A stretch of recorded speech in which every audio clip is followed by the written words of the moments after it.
Okay, so I'm back with another video. Trying to get back into the full swing of things of doing videos regularly in the new year. I'm going to do a review of We Live in Time, which I saw. I want to say it was sometime next week. I want to say it was Tuesday or Wednesday. Um, didn't have time last week, obviously. That's why I'm doing this now. I was working on the other video for my top 10 favourite films of 2024. I think with this video, I'm going to try and make it feel a bit shorter. Keep this at about 20-25 minutes at the most. And I don't have a script at all for this video, which I didn't for the list video, my last list video. But I want to deliberately with this video try and be a bit more off the cuff and to make this feel a lot more casual than a lot of my other videos have been. I enjoy doing those scripted videos, but also I quite like the idea of these review videos being just conversational. And, as I've talked about many times, eventually I want to move into fully fledged conversations with my reviews when I'm able to get people on here. But, for now, I want this to essentially just be a 20-minute conversation with myself or with my phone, which is what I'm recording this on. It's not perfect, but I want to sort of hone in on a style that I'm comfortable with and then hopefully apply that style to doing this with more people. Let's just get into this. I'm going to list off some info about We Live in Time before I get into what I actually think of the movie. So the Google search logline for We Live in Time says Almut and Tobias are brought together by a surprise encounter, that changes their lives. As they embark on a path challenged by the limits of time, they learn to cherish each moment of their unconventional love story. I originally had the IMDb logline on here, but I decided that actually I think the Google search logline, it better encapsulates what the film is about. I feel like IMDb is a lot more vague and it makes it sound a lot more like a sort of run-of-the-mill romance movie, which I don't really think this is.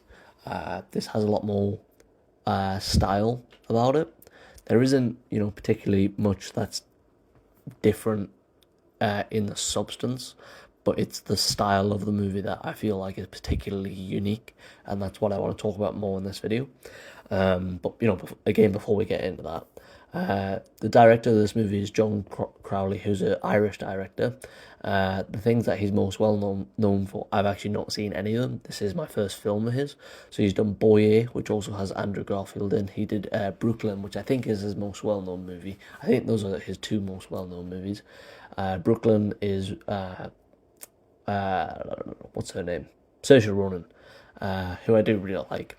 The Goldfinch, which had Ansel Elgort in it, and Intermission, which had Colin Farrell in it, and it's one of his earliest movies. So I've definitely heard of Boyer and Brooklyn. I think I've heard of the Goldfinch as well. I think after this, Boyer and Brooklyn are definitely on my list now to watch, and maybe even just going back and watching Intermission, although I've not heard too great things about the Goldfinch. But maybe I'll look around and see what I can find of his other movies. And then the cast, it has two heavy hitters, and then I would say that's pretty much it. But that's all this cast really needs, because the movie centers so heavily around these two characters, and there's very little else going on, if anything at all, I would say. So the cast is Florence Pugh. She plays Almut. I would say the lead role out of the two leads, she's definitely the main focus. And then Andrew Garfield plays Tobias, who's her husband. And then there's Lee Braithwaite, who plays Jade, who is sort of the chef that is competing with Almut in I think it's like the Olympics for cooking. I have no idea about the cooking world. I could not care less about it. I actually hate cooking, so this sort of makes me virulently sick to what the idea of watching people on screen make food. I don't care about that. And then Adam James, who plays Simon, who's essentially the coach of the two chefs who are competing in this sort of Olympic style competition. And then finally, before we dive into this, into my thoughts, the budget and the box office. So the budget is unknown, but I would say that the budget is probably quite low. The majority of that budget, I would imagine, probably goes on the two main actors, and then from there, it's probably relatively cheap. Past Lives was made for 12 million, although Past Lives doesn't have two big actors, or definitely not on a scale of these two actors, nowhere near, I would say. And that was made for 12 million. The difference is with Past Lives is that a lot of that was shot in New York, which is obviously a lot more expensive than the English countryside, which is where a lot of We Live in Time was set, or shot, sorry. So I don't feel like this movie cost more than Past Lives. If I had to guess, I feel like this movie probably cost about 10 million. I feel like that's probably a good estimate. And the box office was 37 million. I really didn't see much marketing for this film, so I imagine that the marketing probably didn't pass about 5-6 million. So you're probably looking at about a profit of 15-20 million for this movie, which I think for an A24 film and a Film 4 movie, that's pretty sizable, I would say. I think that's a healthy return for this kind of movie. Obviously, a film that releases on the 1st of January in its native country in the UK, I don't think you're expecting a heavy hitter. You're not expecting for this film to do insanely well. So I think that's a pretty good return, personally. And obviously, I'm not an expert, on this sort of thing. So maybe I'm wrong. I don't think I am. But I feel like 20 million for this movie would be pretty healthy. And, you're not going to sort of look a gift horse in the mouth with this sort of film. I think this is pretty good, and I think the studios will be pretty happy about it. So yeah, that's it for that info. Before I head into my thoughts, even my brief outline sort of thoughts, I will say, I forgot to say this at the start. Anyways, this isn't going to be edited. I'm not going to put any edits in this. It's just going to be very off the cuff, and I'm just going to go with the flow.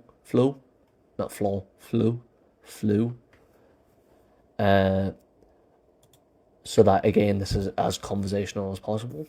And I also want to say that I will spoil this. I have no intention of not spoiling this movie. But yeah, let's get into it. This movie is pretty fucking good, but it's really, really sad. I found this movie to be incredibly depressing, and a big part of the reason for that is both the charm of the characters and how the story is told. So I've cut those things into two separate sort of aspects of this film, because I believe that those are the two main aspects. And what I'm referring to those two aspects as is sort of English awkwardness, and how these actors perfectly encapsulate the sort of like socially awkward sort of quirks that are in, I would say, a lot of British or English people. I know I have them personally. I'm well aware of that, and I'm perfectly fine with it. I think that it makes English people quite endearing, personally. Maybe other people from other countries disagree. That's fair enough. But I personally think it's quite endearing. I've always quite enjoyed sort of like the socially awkward nature of our island. And then the other one aspect that I've got is non-linear storytelling. The story isn't told from Almut and Tobias meeting at the start of the film to Almut in the penultimate, or in the finale of the movie, lying in a hospital bed dying.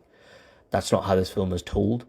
It's done in a different way. It's done non-linearly. So it'll show you, here's the scene, 20 minutes of the movie of Almut hitting Tobias with her car, and then the next scene is, Tobias is, or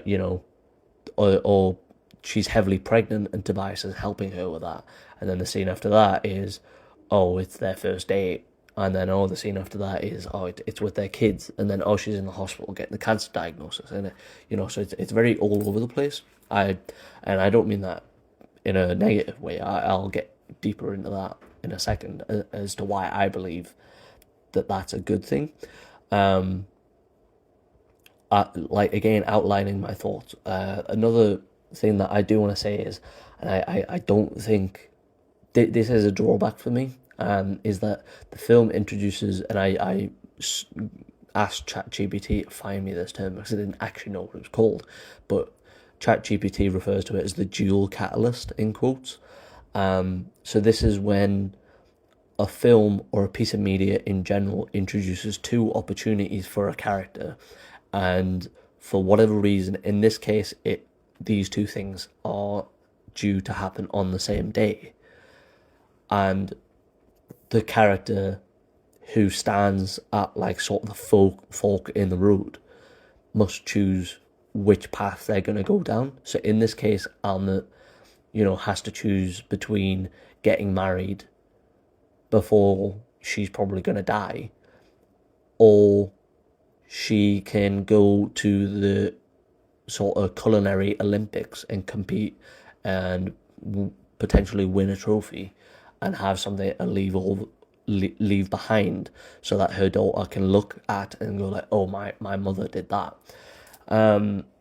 Whilst this is a pretty common trope, for a movie that I think is pretty unique in how it tells its story, I think that this is just such a blasé and tacky and outdated trope for the film to use, and I'm pretty surprised at that they chose to introduce conflict, both within Almut herself, but also conflict between Almut and Tobias.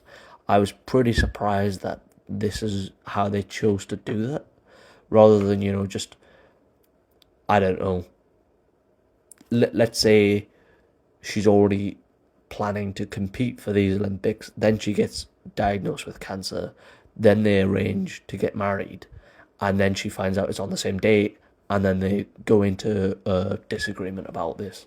And I think that would feel a lot more authentic. Again, potentially the reason why you don't see that is feeds into the non-linear storytelling. Can you really tell a subplot in that sort of way when you're also bouncing around other subplots from their past? Maybe something like that was in the screenplay in the first place, and then they've changed it because they didn't think it works. I don't know. But what I can say is this pulled me out of the movie when I seen it, and I was like, oh, really? You're doing that right now? That's pretty flat, in my opinion. I had such like a high opinion of this movie until that moment, and then it just pulled me out of it. That I was like, oh, that's really disappointing. And I think luckily for this movie, although again my issue is that the writing doesn't particularly introduce anything fabulous, but because the actors are so good in the movie, Florence Pugh and Andrew Garfield are so good, they're so endearing, and they clearly fit this sort of awkward British social sort of identity. They understand it so well, and they're able to sort of weave a relationship between these characters so well. That fit with how the story is told really pulls this movie out of just being sort of a run-of-the-mill romance movie that, just so happens to also be a cancer story. So I'm really thankful that those two elements are here, because I think that really elevates this to a different sort of movie. I will, again, later on in the non-linear storytelling sort of section, I'll detail more why I think that choice is so clever, because there are one or two instances where you see something where you go, oh wow, I really like how you've shown me that. And had this just been a scene from the very start of the movie and a scene at the very end of the movie, I would have actually been like, oh well, that's just a bit more like whatever. Like, I've seen that before. And maybe it would have still been effective because these are good actors, and maybe the script would have been competent. But to sort of mirror those moments a lot more different, to show me a scene in the middle of the movie and then the end of the movie that sort of fit together, that's a lot more interesting in my opinion. Um, but yeah, what else do I have here? Just looking at my notes. Um, yeah, another sort of minor nitpick that I have. I won't spend too much time on this because I don't think it was a main sort of a big issue for me. Uh, the non-linear storytelling, it's part and parcel of that, but it can be at times hard to tell what sort of era we're in. Like, is this when they're just meeting after the car crash? Is it their first date a bit further on? Is it when she's getting pregnant, when she is pregnant? Or is it the present day when she's been diagnosed with cancer and they're sort of on that chemotherapy sort of journey? Um, it's it can be a bit hard to tell where we are at times in this movie, and what I did think I was a bit disappointed by is that there's no verbal or visual cues, I thought, a lot of the time. Or if there was, I just missed them. Maybe I'm just too stupid to know what they are, I don't know. Um, but I was disappointed by that, and I think that if you're going to have a story of this kind where you're bouncing around a lot, you need some sort of signifier, whether it's I don't know, it's jumper, the haircut is different, uh, whatever else. Other than obviously in the present day, there is a child, with, but that child isn't in the majority of the scenes, and I don't think that that's a reliable enough sort of visual reminder as opposed to just a physical characteristic. But I think you can get over that, and I don't think it's such a major issue for me, purely because uh, even though I would say my sort of confusedness over that lasted a few seconds, and then I would go, all right, okay, I know where I am. I'm just mentioning it because I do know that that happened maybe 3 or 4 times to me during the movie. But again, that's sort of here nor there. Uh, Final sort of small issue that I had with the movie was that I just don't think enough screen time was given to the. Okay, sorry, I got cut off. So I was saying, I think. Oh yeah, so that there really isn't enough time given to the young daughter of Florence Pugh and Andrew Garfield in this movie. It's not a major issue because you can sort of go like, okay, they have a kid, that's believable enough because a couple has a kid. But sometimes there's one scene where sort of Florence Pugh is sort of expounding on why she wants to do the culinary Olympics, and she's saying that she wants to leave something for her daughter. And I was like, okay, well, I get the motivations, but also I've barely seen you in this movie with the daughter, so I'm not sure how much she even exists outside of like 2 or 3 scenes. Which again is a nitpick, but also I feel like I should mention it. Um, but yeah, that's my sort of small nitpicks of the movie. I feel like I've also just mentioned a lot of my sort of positives with the movie. Let's see what else I've got here. Um,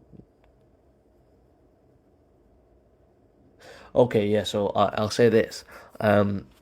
As I said, the film is quite reliant on the acting and the chemistry of the actors, um, and that's I don't think that that's a bad thing, and I think that it's a smart acknowledgement on the part of the director and the editor and the producers and everyone else, and probably even the actors, to go, oh, okay, yeah, we can sort of hone in on this sort of awkward Englishness and make it as sort of a staple of the film. So whether that be sort of Andrew Garfield running to a shop in the middle of the night in just his pajamas, Andrew Garfield and Florence Pugh sat in a hospital after she's just hit him with his car, and she immediately just starts talking about whatever. and then eventually goes, "Oh yeah, sorry, I hit you with my car." It's small moments like that that made me, like, I would say 2 or 3 times actually laugh out loud and go, "Oh, this movie's really endearing to me because it sort of feels like a bit of what I know. It's a bit of home." And you know, that's really interesting to me, to that they haven't just made these characters like blasé and sort of passable for anyone. They've sort of steeped it in, I would say, British and English culture, and you sort of have to really understand what the humour and the sort of social awkwardness of this country to sort of understand what the humour is of the film. If you don't get it, you're just going to go, "Well, this is really awkward and I don't understand why." And, you know, maybe you'll still think it's funny because, oh, these characters are really awkward, but I still feel like a part of you will go, "Well, it's very off kilter and I don't understand why." So I think this sort of behaviour and these sort of conversations that the actors have makes the film really endearing. And I think it's a big swing to sort of make that decision to steep it in that culture. But it's one that pays off. One thing that I will say is when the film sort of moves away from those conversations, when it's, you know, like this awkward humour, and then sort of when they're a couple, I feel like the movie does turn back into being a bit of a basic run-of-the-mill romance movie. And it's not too present, but I did notice a couple of times, I was like, "Oh, there's a montage here," or like there's one scene where it's like the couple and their kid are just like, I don't know, they're like prancing around in a field, and I was like, "Oh well, this is just any other romance movie. I don't care about this. I want to see them interacting like human beings that I could know in my life." And that's what was endearing to me. That was what was good about the movie. Um, yeah, I feel like the film, again, it is saved by its non-linearity, and it's saved by its sort of being steeped in English culture. But I would still say it turns back into that sort of typical run-of-the-mill romance movie at times, and it is.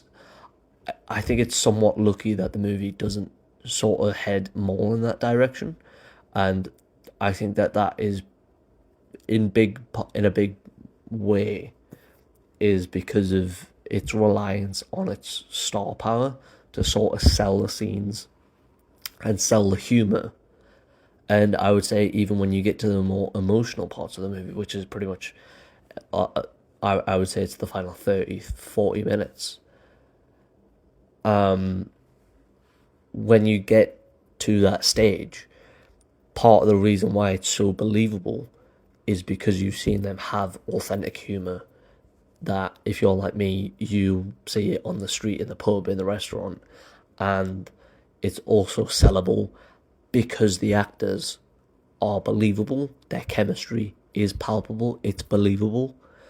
And so yeah, I really enjoy it from that sort of perspective, and I am glad that this film didn't just turn into a run-of-the-mill movie, like romance movie, where it's like, oh, there's two big stars, and like, oh, well, every big star's got to do a romance movie at some point in their life, so of course they've done this. Yeah. And then, like, the other thing that I was saying was the non-linearity of the storytelling. This is a big feature of the film, and again, I feel like this is a bold choice because you're choosing to deliberately chop up your story and make it harder to follow, and you're hoping that you have something to offer that can justify why you've made that decision. So, you know, again, rather than just showing the start of their relationship at the start of the movie and then the end of their relationship at the end of the movie, it chops it up. So I feel like the best example of what I'm talking about is about 40 minutes into the movie, you see Florence Pugh's character Almut making eggs for Tobias, and there's a very specific way that she's saying you have to do it like this. And it's like, all right, well, this is part of her character. I understand why she's doing it like this, and you see that this is one of this is the first scene where Andrew Garfield is really taken with her. You know, they've already had sex and they've like been on a date or whatever. But what I mean by taken by her is he's like, wow, I. This is the moment where he's like, oh, I could fall in love with this woman. And when you get to the end of the movie never actually communicates with words that Alma has died. What you see is that the final scene is Andrew Garfield with their young daughter cracking eggs, and he's telling her or asking her what is the specific way to crack eggs, and then showing her how to do it. And it's the same way that Florence Pugh, Alma, did it earlier in the movie.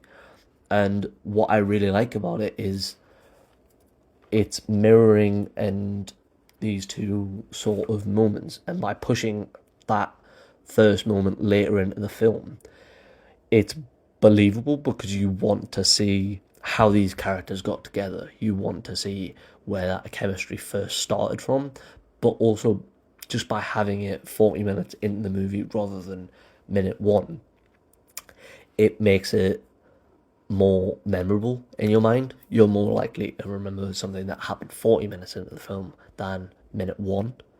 And I know that's a bit basic, it's not a sexy answer, but I just think that's true. Personally, I'm more likely to remember the first hour, or the last hour of the film than the first hour. And so if you show me something later on in the film, I'm going to go, all right, yeah, you're calling back to that. And I feel like the film is very clever in the way that it does that. There is also one moment that I wanted to mention. Can I remember what it is? Give me a second.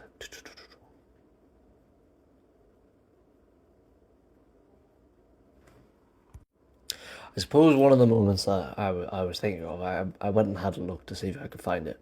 But an example of one of the moments that I'm sort of thinking of is a lot later in the movie, over an hour in, you see the scene where Florence Pugh finally gives birth, and if you've seen the scene, you know it's meant to be pretty funny, but also like this is pretty awkward, and also like this, you know, could potentially happen to someone like legitimately. And then the next scene is Florence Pugh and Andrew Garfield being told that the chemotherapy isn't working and the cancer is spreading, and this is like obviously meant to be a direct mirror about like the start of life and then the end of life immediately after, or like the coming of end of life.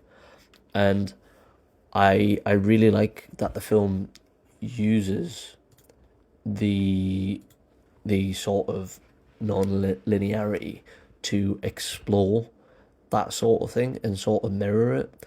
And if you've seen the film, you also know that she chose to, the first time she has cancer, she chose to go after the cancer in a way where she would keep one of her ovaries, but there was a higher chance of the cancer coming back in order for her to have a kid. And then that is also the also the reason as to why the cancer came back is that she kept one of the ovaries. And you know, I feel like the film is sort of drawing up questions for you to ask in terms of like, well, do you think this is worth it? It was worth it for them. We've sold you a very believable movie here. You decide whether you want your love story to be somewhat similar to this, or whether you just be like, no, fucking take both of my ovaries out, or you know, take both of my balls, whatever. I don't care. I just want to live. I can adopt the kid. I can do whatever. But you know, you are sold in this movie a very specific love story that in their world they don't desire to do that. And I feel like that is incredibly poignant, and it makes you sort of think like about, okay, well, if I'm going through a pivotal decision right now, how could this affect my life later on? Could this affect my ability to have kids, to get married, to find someone to fall in love with, to, you know, get a career, to go down the career path I'm choosing?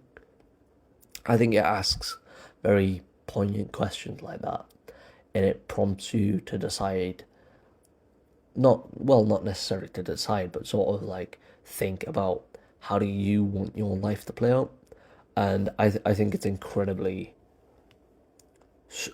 incredibly strong moment or moments when you realize that the film is mirroring those sort of like different points in your life and going, well, if you do this other thing could happen. And I think that it's very clever in doing that sort of thing. But yeah, overall, I'm gonna wrap this up now because it's over 30 minutes. Overall, I think this movie is pretty enjoyable. I don't think it got the attention it wanted. Oh, well, actually, I want to say, I don't think it's enjoyable. It's good. It's depressing. It's sad, but it's good. It's a very thoughtful and poignant film, but it's not enjoyable. I think it definitely deserves more attention than it got. It's done fairly well, but I wish it did get a bit more than it has, because I think it's definitely better than a $37 million return. But ultimately, that's not money in my pocket, so I don't really care what it does as long as the movie is good ultimately. But its release date, it doesn't really help it in my opinion. And New Year's Day in the native country of its release, it's a massive risk, and I don't think you're expecting a high return when you release on New Year's Day, especially for a depressing cancer film. Let's be honest, it's you're not gonna make $100 million on a film like that. But it is what it is. I do think the film falls a bit prey to outdated and tired tropes, particularly of the romance genre. It has a tendency to fall into that sort of like run-of-the-mill romance sort of lane. But the charm of the movie, the charm, chemistry, and star power of the actors, and also the way the film is edited to be a non-linear story, it's enough for me to overlook the sort of nitpicks that I have. And I think that this is a very, very strong romance film when we just don't typically see very much innovation in this genre.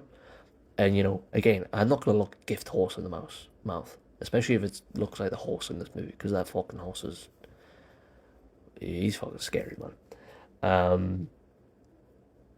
So, yeah, I think this is quite an innovative film when you consider what else is out there in the romance genre. And I think it deserves a lot more attention than it got. It deserves a lot more love than it's got. But yeah, that's the end of this video. I'm trying to keep it short as possible, 33 minutes. Yeah, that's pretty reasonable, in my opinion. So yeah, thank you. See you in the next one. Bye.